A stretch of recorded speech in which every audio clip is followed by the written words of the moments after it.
to QI, where tonight we are ogling an auditorium of objects and ornaments. Let's meet some ornaments to their profession. The opulent Sarah Millican. The ostentatious Cariad Lloyd. The oratorical Levine. And objection, Alan Davis.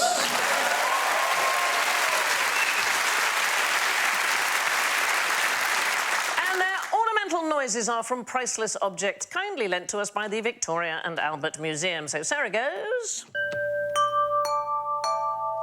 Oh, that's nice, pretty, isn't it? Cariad goes.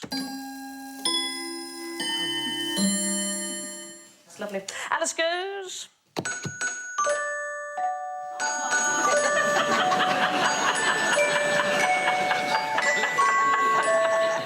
And Alan goes. Don't touch the exhibit, sir.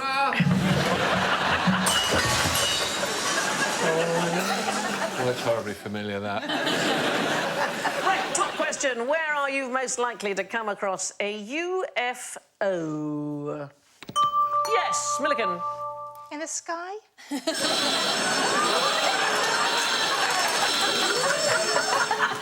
Anybody else? Yes. Reading. Not much happens in Reading, so... Don't you think they want to go somewhere where the stuff is happening? No, because they want to be secret. The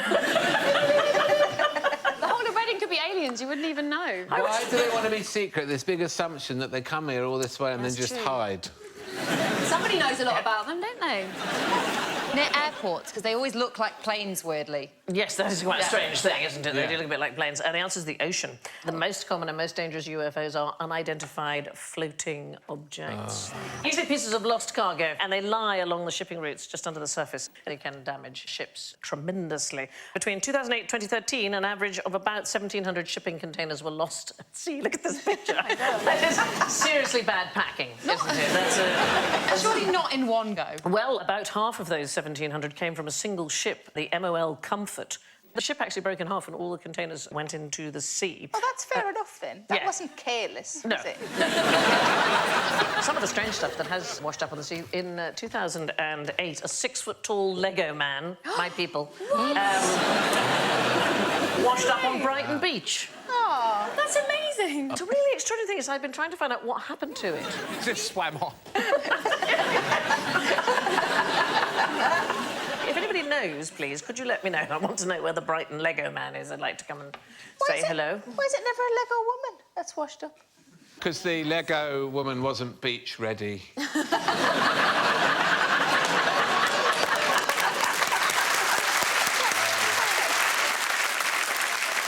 February 2017, £50 million worth of cocaine washed up on a beach in Norfolk, and I don't know where that is either. There is a national UFO reporting centre, which is the UFOs that we normally think of, the unidentified flying objects. It was started by a man called Robert Gribble. He's a fireman from Seattle, and he collects UFO sightings. And since 1905, there have been 105,000 reports of alien sightings. A tenth of those have been here in the UK. But the photos are never on a camera that's more than 1 megapixel. Yeah, It's always there's never- conveniently grainy. A little bit Yeah. fuzzy. Anybody know the best place in the UK to see a UFO? Yes, Reading. Reading! No. I think there's some near us. Do you? Because my dog barks at all other dogs, but no people apart from one family near us. And whenever they walk past, we look at my husband and I go, lizard people. And I know that they're walking past going, he knows. Norfolk. No, it's not. It's Scotland. It's Bonnybridge in Scotland. Oh, yeah. It's the place where you are most likely. Is that one of them? Is that guy an alien? This is a man called Billy Buchanan. He's a councillor in Bonnybridge. I'm not sure why he photobombed our shot of the of the site. They have 300 sightings a year, roughly, in Bonnybridge. Is it all by one man? Actually, all of them. You have 65 days off a year. It's also known as the Falkirk Triangle. The fact is that Bonnybridge is under 3 flight paths, including those for Edinburgh and Glasgow Airport. It's your point there, Alice, isn't it? I mean, just saying. But the place in America that you would most likely find a UFO is Roswell, is the place that everybody thinks Heard about that. So these are the street lamps in Roswell. Aren't they great? Well, you're not helping matters, are you? No, not really. Every night at around 7 p.m. they come on. I wondered if I could interest you an insurance policy against alien abduction. How much is it? Well, for about £120 a year, I can protect you against alien impregnation. What if I was on the pill? Or 41, well, you know? Men are also able to purchase impregnation insurance of this kind for protection against the unknown capabilities of alien technology. So your pill, not really going to be anywhere. So far, more than 30,000 of these policies have been sold. No. I love these insurance policies. In 2000, there were 3 sisters from Inverness who insured themselves against the possibility of miraculously conceiving and raising the second Christ. I hate when that happens. Right, you wake up, covered in orange paint, there's confetti everywhere, and you smell of smoke. What the heck happened? That's Tuesday. Now, can anybody, first of all, spot whose face that is in the picture? We've photoshopped... Cariad. It's Cariad's face. Did you not recognise your own face? Yeah, I mean, no, Sarah, to be honest, as a man, sexily posing with spots all over his body and orange haze, I wasn't instantly sure it was me. Sandy, tell me, what is it? They're all methods... I would need to take more clothes off, but I'm not going to, because I like the picture. Those are all methods of dealing with offenders. So anybody waking up with those has probably committed a crime, is the truth of it. Take the orange paintballs, they're for shop staff in Japan to throw at offenders. They're the size of a tennis ball, and they're known as Bohan Yukaraburu, anti-crime colour balls. And the idea, if somebody's committing a crime, you throw it at them, and then they are marked and easier to You track. have to be good at throwing. Well, this is the main problem with them, you might OK? hit the wrong person. Yeah, good. So they are widely distributed, and under moments of stress, staff either tend to forget they've...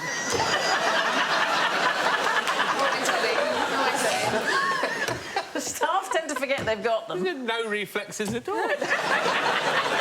Cariad's reflexes just to go back into the position. So people forget they've got them, or they freeze, or they see that the robber is armed and think that paintball thing not going to go so well.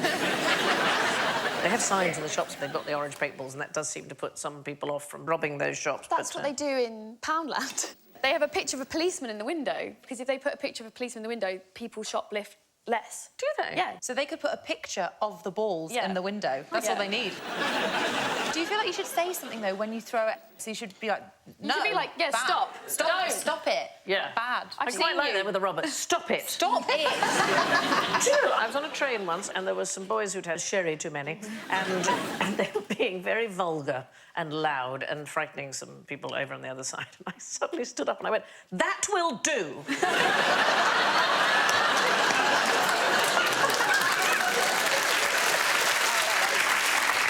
They said sorry. Smoke machines used in some stores in the UK, and they set them off and it obscures the view of any stuff in the shop whatsoever. And makes it like an 80s music video. Yeah, yeah. So we're really mad that you're robbing us, but... Yeah. And confetti is another safety mechanism. When you fire a taser gun, apparently, it also releases a tiny amount of confetti. Oh, how lovely. You know. I just go, ow, but, oh, nice. My heart stopped. If you look in the middle picture, you can just see little bits, tiny colour bits Why of is it- confetti. Has somebody literally thought, oh, I mean, it's so sad, let's jazz it up. And they get tasered. It's supposed to deter people using tasers to commit crimes. In order to get a taser, you have to register it with the company, and then you get a specific number, and that number's on the confetti to make sure that, you know, bad people don't use You them. know what they could have done instead? When I got married, people threw confetti, which was lovely, because it's like pretendy flowers. But some people threw rice, and I don't know if you know this, but rice really hurts. It's like being pelted with grit. So, anyway, what was Lord Montagu's secretary doing on the bonnet of his car? Wow. I don't know, but she called a lot of people before she did it. It must have been a warm day. Was she a cog in the patriarchy, but she was getting paid for it, so in a way it was OK because of the time? It's possible I love you, Cariad. No. Who was Lord Montagu of... Bewley. Lord Montagu of Bewley? What is Bewley famous for? Motor museum. Motor museum, so cars. We're talking about cars. This is a bit like how they used to entice you to buy lots of things, like Yeah. washing machines. You're Yeah. like, do I want a washing machine? Oh, a sexy lady sat on it. I now want that washing machine. He was particularly associated with one motor car. A British-made Yes, one? beautiful, amazing. A Bentley? No, possibly, I A think... Ford car. Most beautiful car of all time. Rolls-Royce? Rolls-Royce, absolutely right. Oh, was she the lady? Yes, the iconic figure. The Spirit of Ecstasy. Eleanor Thornton, she was the secretary to John Walter Douglas Scott Montague, 2nd Baron Montague of Bewley, motoring pioneer, and he commissioned a figure as a personal mascot on the front of the 1910 Rolls-Royce Silver Ghost, and it was called the Whisper, and so the original one was like that because allegedly it was a secret love affair that they were having. It's not that secret if you put it on the front of all the cars. Yes. Was his wife like, oh, right, I see, so you base that on your secretary, but nothing's going on? To be fair, you wouldn't necessarily know who that was. You'd be like, does he work with anyone with one eye, a moustache, a crew cut, and one mono boob? The secretary. But over the years, people have put lots of ornaments, and choice is not always suitable for the sort of things that people have had. So there's been... So that's why they standardised it. The Whisper became the Spirit of Ecstasy because they didn't want people doing that kind of thing. The DVLA has a banned list of licence plates that runs to 46 pages, things that you may not have as your licence. Bollocks. Well, kind of. So this one is supposed to be rude if you read it in your rear-view mirror. So can everybody work it out? I nearly just did that. I've got a mirror with me. Yeah, it's supposed to be oral sex. Anyway, it's banned. It's I banned. was still like... Banned! Banned! Have a look. Banned! Possible humour! Banned! Possible smiling! Banned! No smiling on the road! Banned! Do not think of sex! Banned! Stop it! Stop it! See if you can work out these other ones. Filth! Top left. Doggers. Doggers. Banned! Banned! No! Intercourse! Heroin? Heroin. Oh, scrotum. Scrotum. Oh, scrotum. And How dare you! I feel sick! What's the bottom one? alcohol. Oh, Banned! No! I think we've got... it's fair enough to ban I alcohol. love that Sarah just went, oh, scrotum, are these available ones? In America, you can buy these. Oh, okay. Sandy. I know. Do you know how to handle them? Hang on a second. Hang on a minute. I've totally got this. Cough. When you said cough, did you just breathe in a little bit? She went cough and then she went, hey! Hey! This is a sight you will see nowhere else in the world. Alan, is that normal size? Well, they're a little small.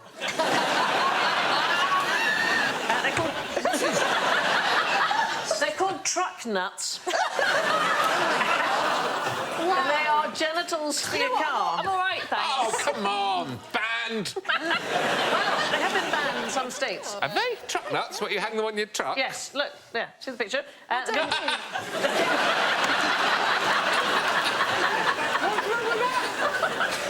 Right, moving on. Describe the world's best-dressed crab.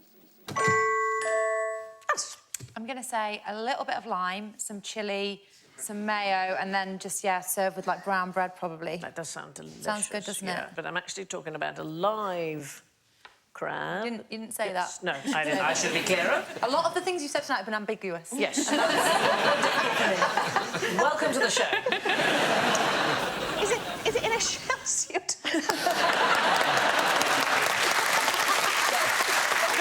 I'm proud to be your friend. No. There's something called a dresser crab, or indeed the decorator crab, and what it does is it gathers material from all around itself in order to blend in with the surroundings. So it's basically making camouflage clothing. They cover their shells in seaweed, in sponge and pearls, chewing on the material in order to make it fibrous, and then it attaches it to itself. It's got like little tiny Velcro bits on its claws and legs. I love this one is seriously getting dressed up. That's Cardiff on a Saturday night, that is. That's proper getting ready. And they're found off the coast of Australia. They're tiny, just over 1.5 inches. And sometimes what they do is they put noxious stuff on them to ward off predators. It's called aposematism. It's called lynx. Other sprays are available. But there are lots of what we call augmented animals, so animals who make themselves look a bit different. One of my favourites, Lugan's caterpillar. It keeps its old heads and wears them as hats. That is hoarding gone mad. As it grows, it sheds its exoskeleton, and the protrusion on the top of the head remains, and eventually it has a stack which it uses both as a weapon and as a false target for any would-be predators. It's known as the mad caterpillar. Yeah. Yeah, I mean, it would be, wouldn't it? Yeah. Found in Australia and New Zealand, isn't it wonderful? That's incredible. He doesn't even need that. Look how much you'd remember him anyway. Yeah. You know the one? Do you remember the guy you met him last week? He had 5 heads on his... and 5 heads as a hat. 5-head Gary, yeah. Oh, yeah. There's another one which is a beetle that lives in the Costa Rican rainforest. It's called Nymphster crenari, and it disguises itself as an army ant's bottom. So that looks like it's just an ant, but the bit that is a protrusion, as if the ant has got terrible hemorrhoids, is actually a beetle. And what it does is it bites onto the ant and then it rides around, disguised as an army ant's bottom. What a life. Looks like you... What a life, I know. Do you think the ant knows what's happening, why it's got an extra bum? Or do you think the ant is like, oh my God, the piles are back? Yeah. Well, it'll keep going like that, won't it? Yeah. What the hell is that? I'm sure there's something. Suddenly you're the Kim Kardashian. Oh, no. You never see me. Every now and then it goes... I can hear something. But then the ant will shit in its face. Oh, you ruined it! You were behind me, you shitty beetle! All the other ants are going, you haven't put on any weight, you look fine. Really? Are you sure? You look fine. And then the 5-head caterpillar goes, have you seen him? He's hanging on to his arse. Well, he can't possibly be living down there.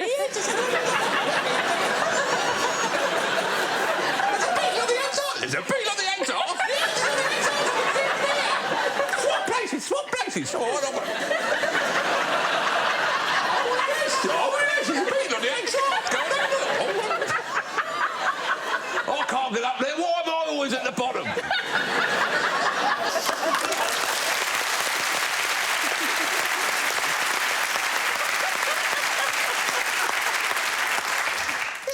They're all like from that. the same animal, but they're all from different regions. Like, really different Isn't there a places. thing that you can have your bottom made bigger? Can you do that? You have bottom implants, yeah. Can you? Yeah. I just eat more. How do you guarantee that it goes to the bottom? You just sit a lot. Now, what is the lady at the back of this picture saying? What's going on? She got a mask on? She has got a mask on. Is she wondering how she's keeping a mask on? Because I can't see any elastic. That is exactly the question. So, these are black velvet masks. We haven't got black velvet ones, but we have got masks for you. They were worn in the 16th century. And the way you kept them on, there's a sort of a bead, but we've done a button for you there. And you put that in your mouth. If anyone turns on now, this is like an episode of Black Mirror. So the answer is she's not saying anything because she's using... There you go. Sorry, what? She's got a button. She's got a button in her mouth. That's exactly right. She's saying, I'm not marrying a hippo. What?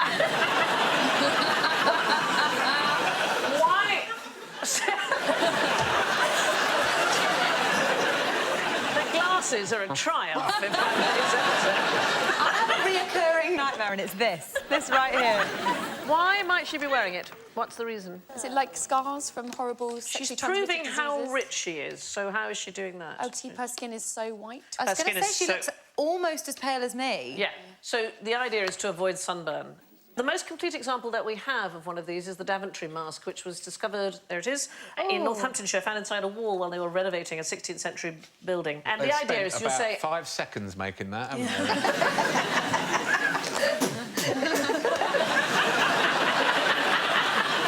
You'd be better off not going out.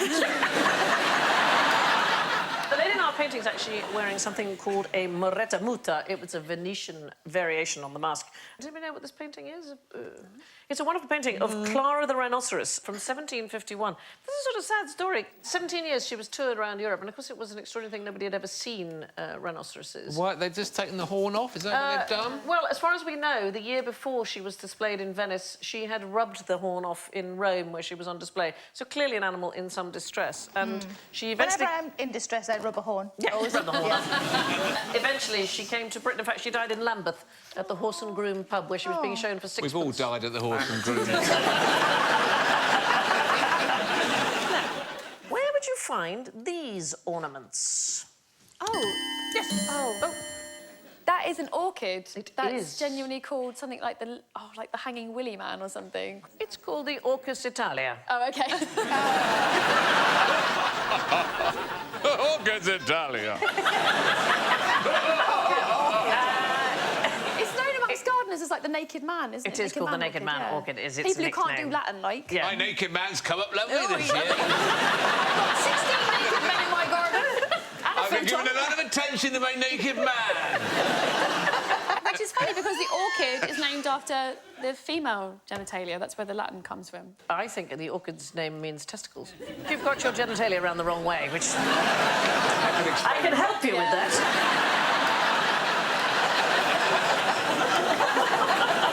But orchids come in the most wonderful shapes. There's one shaped like the laughing bumblebee on the left there. Oh. The other one is the swaddled baby. Yeah. And then the one on the right, it's a birthwort flower. Do you not think it looks a bit like Darth Vader?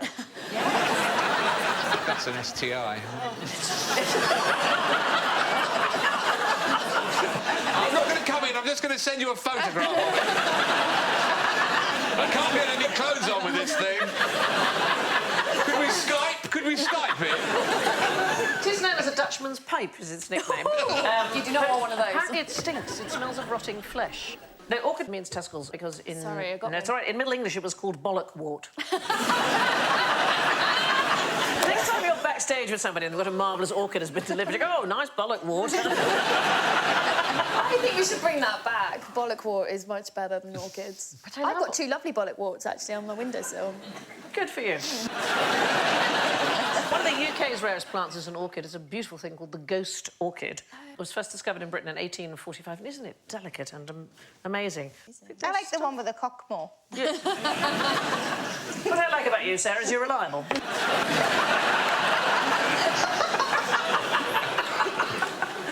Now, the object of the game is to avoid the klaxons as we play General Ignorance. So fingers on buzzers, please. What would a medieval knight call this? Chainmail. Chainmail. No, it's just mail. Oh. I know. Is that like saying pin number? Yes, it is what's called a Victorian pleonasm. It's when you use many more words to explain something than really is necessary, but you don't really need that many words. Isn't that QI? This is QI. In Lord of the Rings, you know, Yes. they had all that chainmail. So it took 7 years to film the Lord of the Rings films, and there was a man whose only job was to slice a thin plastic tube every single day, and in that plastic tube he made the chainmail. And on the special features of the DVD of Lord of the Rings, it's Wow. 40 hours, you can watch it. We're lucky you're here I tonight. know. And this man, they said to him at the end, they were like, so you've been doing this 7 years? And he went, I wouldn't take back a day. It's been the best experience of my whole entire life. What's it for? To make... To make fake chainmail, because they couldn't give them real because it's too heavy, so Right. they made it out of plastic and sprayed it silver. So why are they remaking it every day? Because there were so many extras, there was so much to make, they had to Is constantly everyone like make throwing it away at the end of the day? No, it's plastic, so it just kept breaking. And also, Viggo Mortensen probably was, like, really living it, because he was so...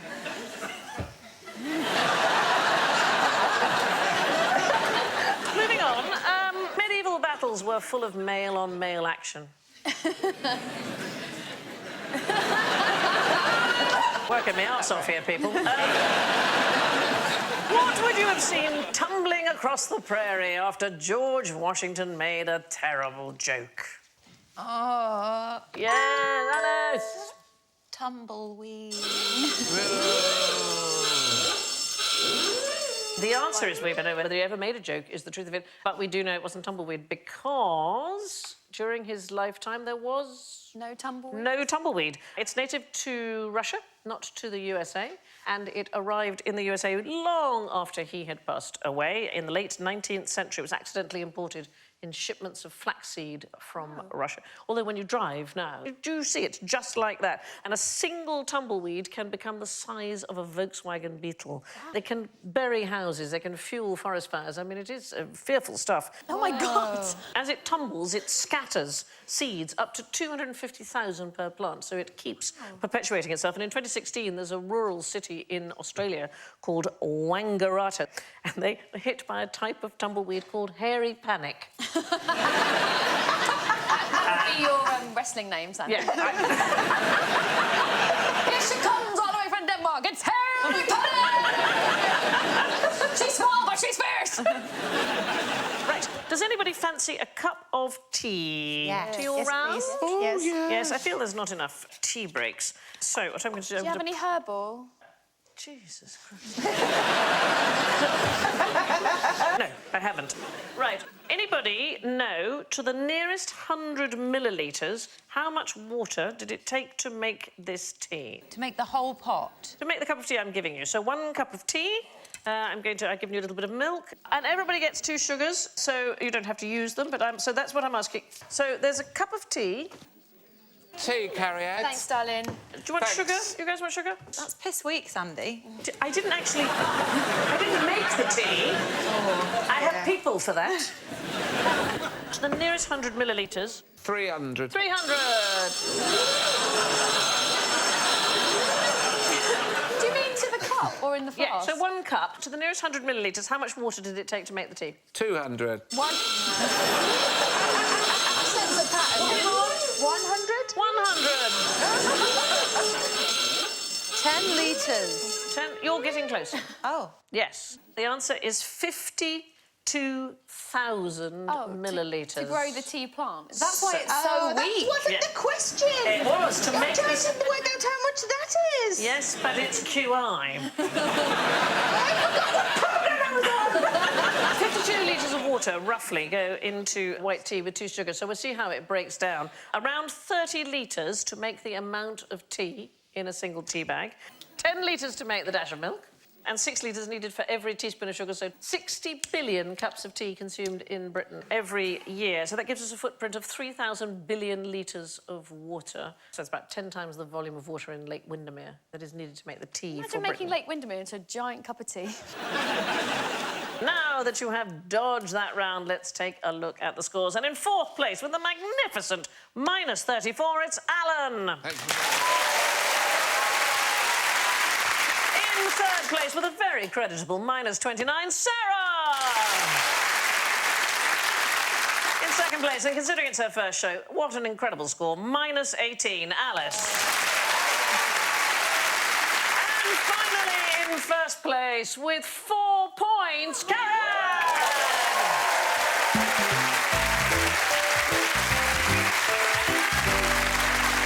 Tonight's prize, Cariad, obviously. This lovely pair of truck nuts. There you are. Congratulations.